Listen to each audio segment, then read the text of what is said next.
la lutte contre la contrefaçon est ma deuxième priorité, parce qu'elle constitue, après le trafic de drogue, la deuxième source de revenus criminels dans le monde. En matière de drogue, vous risquez des peines considérables. En matière de médicaments contrefaits, dans un grand nombre de pays, vous risquez une simple amende ou une peine ridicule de prison. Les trafiquants se sont rendus compte que c'était à la fois rentable, peu réprimé, et donc c'est quelque chose qui est en évolution très rapide.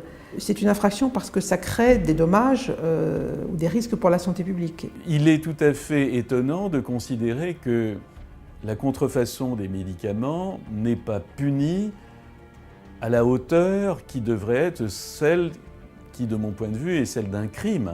Et en France, en tout cas, elle est pénalement sanctionnée, c'est un délit qui est puni d'une peine de 5 ans de prison. Un grand nombre de pays ont des sanctions très générales qui visent tout ce qui touche à la propriété intellectuelle, y compris donc pour les médicaments, sans envisager l'aspect trouble à la santé. Et c'est une des tâches de l'IRACM de parvenir à une certaine homogénéisation des peines d'un pays à l'autre. Et donc nous encourageons les États qui n'ont pas de législation à adopter des législations faisant des infractions graves. C'est un trafic qui prend deux formes. D'abord, un trafic qui circule par container et dont les destinataires sont les pays en développement. Dans les pays industrialisés, c'est plutôt une distribution par Internet parce que les circuits de production et de distribution de médicaments sont sûrs. C'est une forme de criminalité transnationale. Les gouvernements ont une responsabilité, la nécessité d'être proactifs, d'avoir des stratégies. On ne peut pas lutter contre ce phénomène sans une coopération internationale et sans une coopération entre secteurs publics et privés.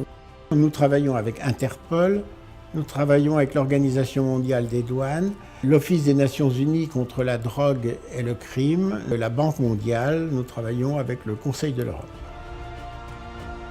Donc, la lutte contre l'offre, c'est l'interception des trafics, c'est la répression des trafiquants, c'est le démantèlement des réseaux, mais il faut également agir contre la demande. Et c'est peut-être là qu'on a le plus de marge de progression.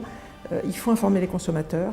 Je pense qu'en matière de contrefaçon de médicaments, nous aurons davantage de consensus et donc davantage de moyens. Si les États se dotent de stratégies, d'outils et nous des partenariats, on va réussir à sensibiliser le consommateur et à, si vous voulez, contrôler le problème. Non, ce n'est pas un combat perdu d'avance.